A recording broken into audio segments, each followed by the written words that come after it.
అప్పాజీ వారు కథలో విన్నాను, ప్రతిష్ఠ చేద్దాం అనుకున్నప్పుడు ఆయన కదలలేదంట, ఇంకా లేపుదామని. అవును, మంచి పాయింట్ రా, మంచి పాయింట్. అందరూ ఒకసారి give him a round of applause.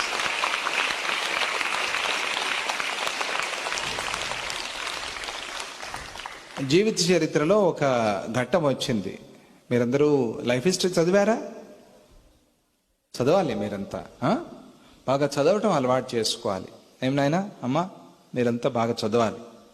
Tataji life history బాగా చదవాలి మీరంతా. ఎన్నో విషయాలు తెలుస్తాయి మీకు, తాతాజీ గురించి తెలుస్తుంది, బాగా మనసు బాగుంటుంది. ఇప్పుడు మంచి పాయింట్ అడిగాడు, నువ్వు చదివావా? లే అప్పాజీ, అమ్మ చెప్పింది. అమ్మ చెప్పిందా? ఒక మంచిదే, అమ్మ చెప్పినా కూడా అట్లా మీరు అమ్మలు, అమ్మమ్మలు, నాన్నలు చదివిన తర్వాత మీరు వినొచ్చు, విని నేర్చుకోవచ్చు. అక్కడ ఒక ఘట్టం వచ్చింది. అప్పాజీ వారి స్వప్నంలో శివుడు వచ్చాడు. వచ్చి నేను ఫలానా చోటు ఉన్నాను, నన్ను తీసుకురా అని చెప్పారు. ఎక్కడున్నావు అని అంటే, నేను ఇక్కడే రత్నపురిలో ఉన్నాను అని చెప్పారు. రత్నపురి అని ఊరు ఇక్కడి నుంచి దగ్గర, ఇక్కడి నుంచి సుమారుగా ఒక 40-50 కిలోమీటర్లు. ఓహో, అక్కడున్నావా అని చెప్పి అప్పాజీ వారు బయలుదేరారు. కారు వేసుకుని అప్పాజీతో పాటుగా భక్తులు ఉన్నారు. బయలుదేరితే అక్కడ ఎక్కడని వెతికేది?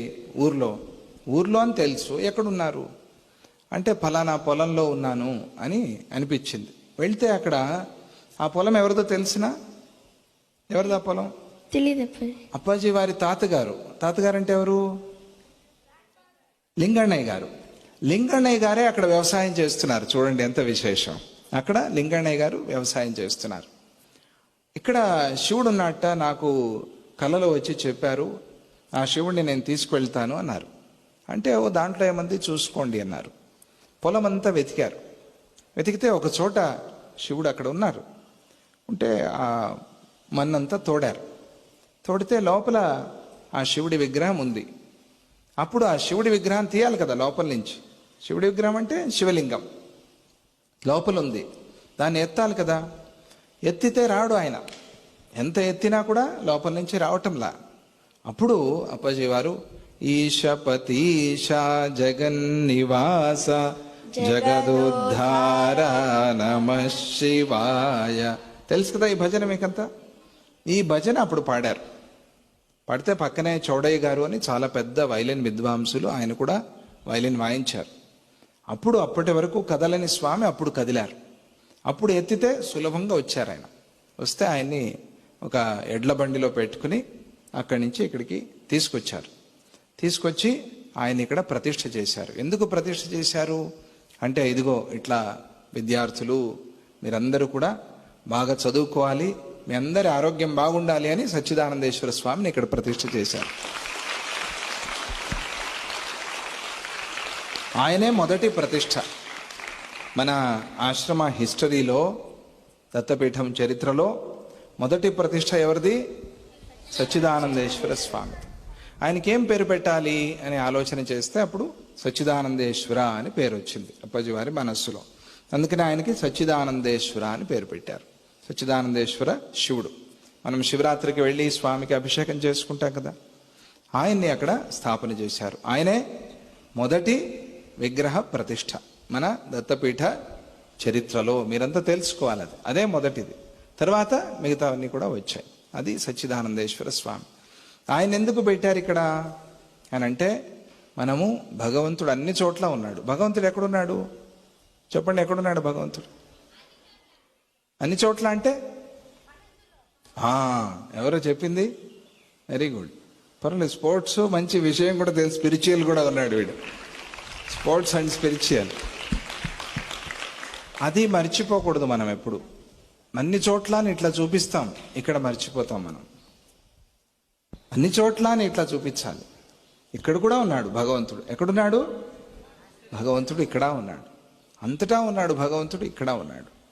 ఇక్కడ ఉండే పాండురంగుడు అక్కడ ఉన్నాడు. అక్కడ ఉండి హృదయము లోపల వెలసి ఉన్నాడు. విన్నారు కదా భజన?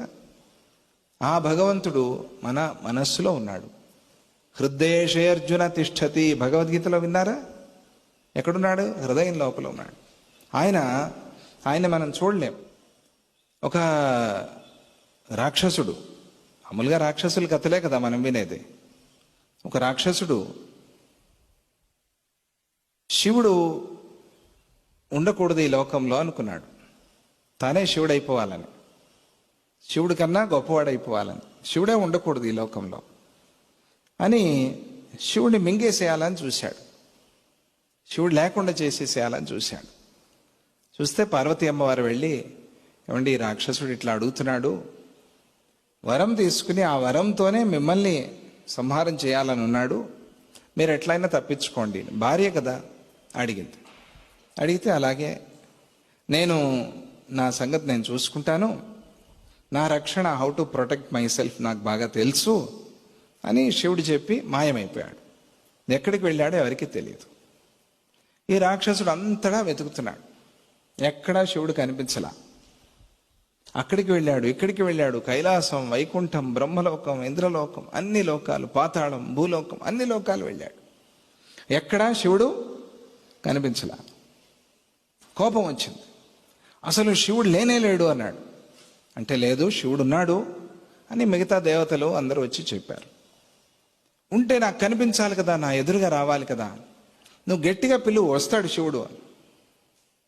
అప్పుడు ఈ రాక్షసుడు, శివుడా నువ్వు ఎక్కడ ఉంటే అక్కడ నాకు వెంటనే వచ్చి కనిపించు అన్నాడు. శివుడు వాడి పొట్ట చీల్చుకుని బయటకు వచ్చాడు. ఎక్కడున్నాడు శివుడు? వాళ్ళ లోపలే ఉన్నాడు, వాడికి తెలియలా అది.